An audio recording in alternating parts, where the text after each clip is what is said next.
ನೋಡಿ third one ಏನ್ ಕೊಟ್ಟಿದ್ದಾರೆ, for the following Apis right the first term and common difference ಅಂತ ಕೊಟ್ಟಿದ್ದಾರೆ.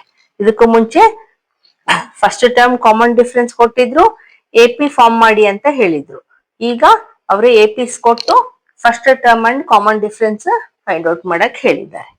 ಓಕೆ, ನೋಡೋಣ ಯಾವ ರೀತಿ ಮಾಡ್ಬೇಕು ಅಂತ. ನೋಡಿ ಅದ್ರಲ್ಲಿ ಫಸ್ಟ್ ಒನ್ ಏನ್ ಕೊಟ್ಟಿದ್ದಾರೆ, 3 1 -1 -3 ಅಂತ. ಎ ಅಂತಂದ್ರೆ ಏನು, ಫಸ್ಟ್ ಟರ್ಮ್ ಏನಿದೆ ಇಲ್ಲಿ 3 ಇದೆ, ಸೊ 3 ಬರ್ದ್ಬಿಡೋದು. ಓಕೆ, ಡಿ ಡಿಫರೆನ್ಸ್ ಅಂದ್ರೆ ಎರಡರ ಮಧ್ಯೆ ಇರೋ ಡಿಫರೆನ್ಸ್ ಅಲ್ವಾ, ಇದನ್ನ ಯಾವ ರೀತಿ ಫೈಂಡ್ ಔಟ್ ಮಾಡ್ತೀವಿ, A2 - A1. ಓಕೆ, ಇಲ್ಲಿ A2 ಏನಿದೆ, ಸೆಕೆಂಡ್ ಟರ್ಮ್ 1 ಇದೆ, ಮೈನಸ್ ಫಸ್ಟ್ ಟರ್ಮ್ ಏನಿದೆ 3 ಇದೆ. ಸೊ ನೋಡಿ 1 + 1 ಮೈನಸ್ ಇದೆ, ಮೈನಸ್ ಮಾಡಿದ್ರೆ ಏನ್ ಬರುತ್ತೆ, -2 ಬರುತ್ತೆ ಅಲ್ವಾ. ಡಿ ಇಸ್ ಈಕ್ವಲ್ಸ್ ಟು -2 ಆಯ್ತು ಅಲ್ವಾ. ಈಗ ಅದರಲ್ಲೇ ಸೆಕೆಂಡ್ ಒನ್ ನೋಡಿ, -5 -1 3 7 ಆ ತರ ಕೊಟ್ಟಿದ್ದಾರೆ.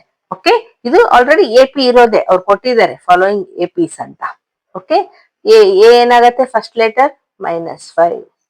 ಡಿ ಏನಾಗ್ತಾ ಇದೆ, A2 - A1 ಮಾಡೋಣ. A2 ಏನಿದೆ, -1 ಇದೆ, ಮೈನಸ್ A1 ಏನಿದೆ, -5 ಇದೆ. ನೋಡಿ ಇಲ್ಲಿ ಮೈನಸ್, ಫಾರ್ಮುಲಾ ಮೈನಸ್, ಇದು A1 ಈ ರೀತಿ ಬರ್ಕೋಬೇಕು. -1 ಮೈನಸ್ ಇಂಟು ಮೈನಸ್ +5. ಓಕೆ, 5 - 1 4 ಬಂತು. So D is equals to 4 ಅಂತ ಹೇಳ್ಬೋದು.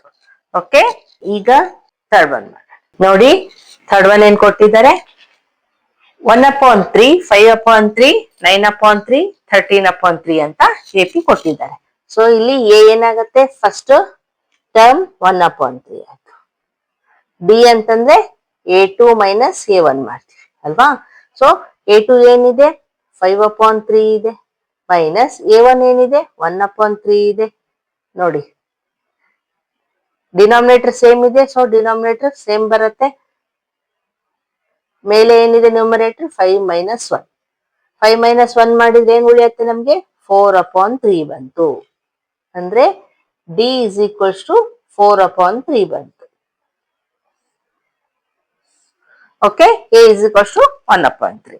ಈಗ ಫೋರ್ತ್ ಒನ್ ನೋಡಿ ಏನ್ ಕೊಟ್ಟಿದ್ದಾರೆ, 0.6 1.7 2.8 3.9 ಅಂಡ್ ಸೋ ಆನ್ ಅಂತ. So A is equals to first term ಬರಿಬೇಕು, ಸೊ 0.6 ಆಗತ್ತೆ. D is equals to A2 - A1. A2 ಏನಿದೆ, 1.7 ಇದೆ, ಮೈನಸ್ A1 ಏನಿದೆ 0.6. ಸೊ ಮೈನಸ್ ಮಾಡೋಣ, 1.7 ಅಲ್ಲಿ 0.6, 7 ನಲ್ಲಿ 6 ಹೋದ್ರೆ 1 ಉಳಿತು, ಪಾಯಿಂಟ್ ಇಡಿ 1 ಹಾಗೆ ಇಡಿ. ಸೊ ಏನಾಯ್ತು, ಡಿ ಇಸ್ ಈಕ್ವಲ್ಸ್ ಟು 1.1 ಬಂತು. ಅಂಡರ್ಸ್ಟ್ಯಾಂಡ್ ಆಯ್ತಾ ಯಾವ ರೀತಿ ಮಾಡ್ಬೇಕು ಅಂತ. ಈಗ ನೆಕ್ಸ್ಟ್ ಒನ್ ಮಾಡಿ.